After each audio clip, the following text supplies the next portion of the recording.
Hey there, everybody. So, I wanted to record a quick video before I go on yet another trip. Yay, I'm traveling all over the place, everybody. But I wanted to put out a video talking about how to handle, a friend who goes schizophrenic. Because right before my trip to Montreal last week, I got really upset at some drama that was going on within the Toki Pona community. Now, to be clear, I am not interested in conlangs, I'm not interested in your stupid language drama, I'm not interested in any of your dumb bullshit, okay? You can take that somewhere else, because I don't give a fuck about that. What I do give a fuck about is a bunch of neurotypical people hyperfixating and hysterically acting over somebody who they presume is schizophrenic, right? And I wanted to voice my strong opinions on that shit, because I went schizophrenic, and I lost a lot of friends when I went schizophrenic, and I think that, having a bit more of an open discussion about what might happen in these kinds of scenarios is helpful and important to people, right? Now, this all started because I found this video where somebody, we know who, if you're in that fucking circle, you know who I'm criticizing. But I saw this video come out of this person who, claims this, what I would like to call, a liberal, supportive stance on mental illness, which is not really supportive so much as it is kind of feigning supportiveness. And I want to stress that people who do this aren't doing it intentionally, they just don't literally know any better, right? And they may be manipulating it for something one way or another, but I'm not involved enough to say, right? But, people do this all the fucking time. They go in and say the sob story about how somebody that they're having a problem with is schizophrenic and having a fucking meltdown, and, this is really embarrassing and all this crap. And I'm just gonna stress, alright?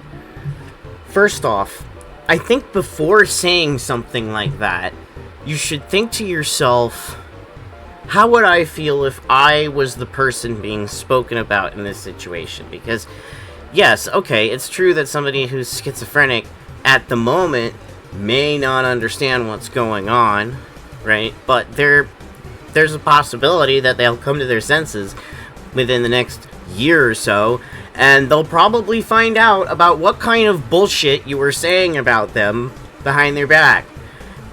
Is it any surprise that people may not want to speak to you again, right?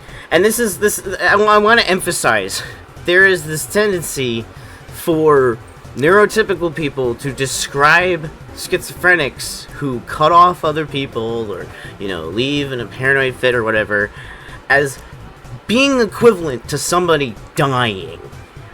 You need to stop doing that. When somebody cuts you off and they're not schizophrenic, do you treat them like they're dying? No. Even if it really hurt? No.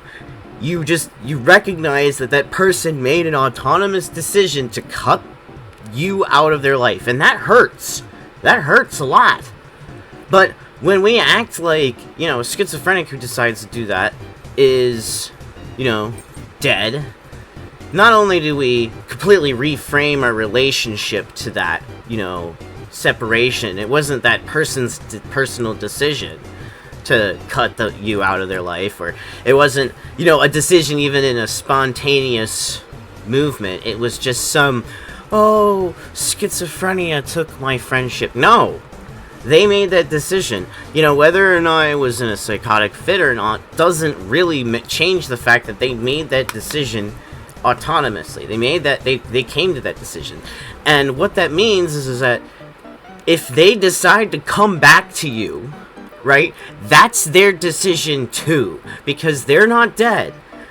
I tried to reach out to a lot of people that I had, acted crazy in front of when I was, psychotic, and some of the things that these people treated me like was unreal. I think the worst one was I was trying to warn somebody of, like, the impact of what a particular medication may have had on me developing my schizophrenia. And I wrote this in the peak of my madness, and I was like, you need to understand that this is what this med did to me, right?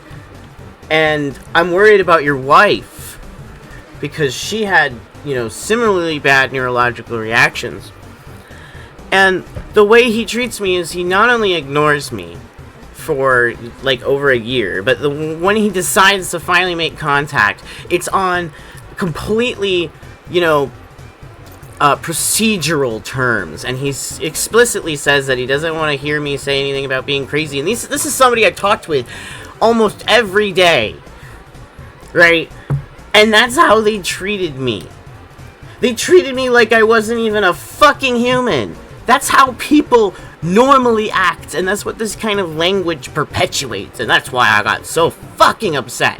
Because that one really stabbed hard, because I've been in that situation a lot of times with some pretentious neurotypical who probably goes around and tells their friends, oh, well, it was really sad to watch my friend fall away. It's like, I'm right here. Alright? I'm a very different person. I will admit that. And some people that I was friends with before I went schizophrenic, I definitely wouldn't be friends with now. But, yeah, like, respect people's autonomy, right? And when people do come back, don't treat them like they're fucking psychos. Say, wow, I'm really glad you're feeling better. How are things? Are you getting back together? Like, I'm really glad. Because, you need to understand that, in the cases of somebody actually going psychotic, right? And I say actually because a lot of times over the internet, it can be hard to tell if the difference between somebody having, like, an acute psychotic episode, or if they're just really depressed, or if they're having a lot of other issues. It's you don't want to diagnose somebody just based on their messages, especially if it's like a sort of potential community collective hysteria. Like you're not doctors, and I'm not saying that you can't diagnose schizophrenia unless you're a doctor, but, like, you literally can't tell over the internet. Okay, I think anybody in mental illness, who works in mental illness or has mentally ill people in their lives, like severely mentally ill people in their lives, have actually seen what a psychotic episode looks like in person. You're not going to see that behind a computer typically. Like, it's not like you go behind a computer and you're like, like, if I'm self-reporting that I'm seeing things, I'm self-reporting that consciously, knowing that I'm seeing things, and I want to tell people that, right? But you're under no obligation to do so.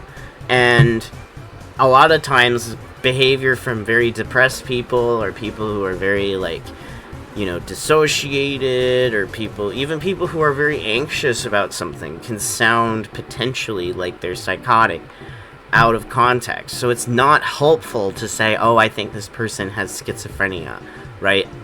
The only exception to this would be if you were literally, like, so close that you actually do know a lot more about that person on a very personal level. I'm talking, like, best friend, right, over the internet. You talk every day. You would meet this person in real life if you were close enough, kind of deal. In that case, you would probably be able to notice the progressive, issues that one might see in, like, a prodromal schizophrenic, development. But most people are not going to even know what that looks like, let alone, like, most people don't even understand that they're operating completely on stereotypes of psychiatry about how a schizophrenic person acts, And it's just like, I don't know, man. Like, it just bothers me that, like, a bunch of neurotypical people get really pissed off when, I voice my frustration about, how schizophrenics are just treated in general, right?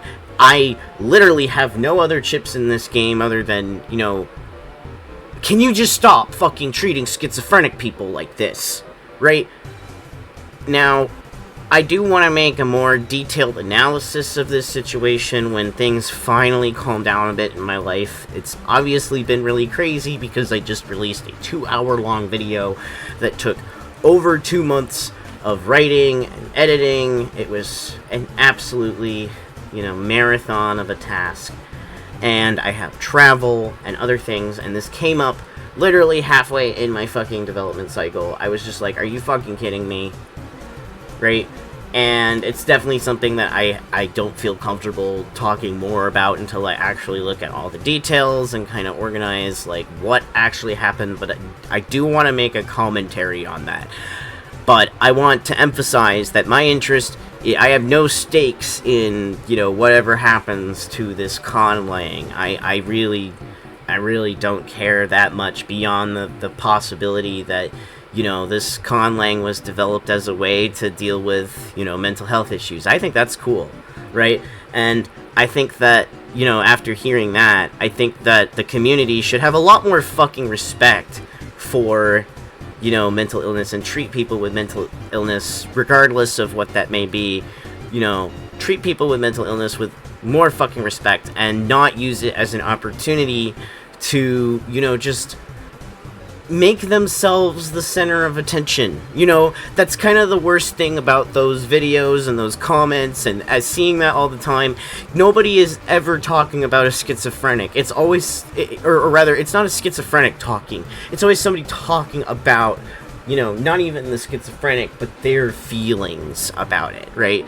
And you can imagine that as a schizophrenic, seeing this over and over and over again, it's extremely frustrating because it reminds me of how my friends treated me and how they didn't give me any real opportunity to actually, like, you know, be an autonomous person. I was just this fucking, you know, psycho person that I couldn't talk to these other people, or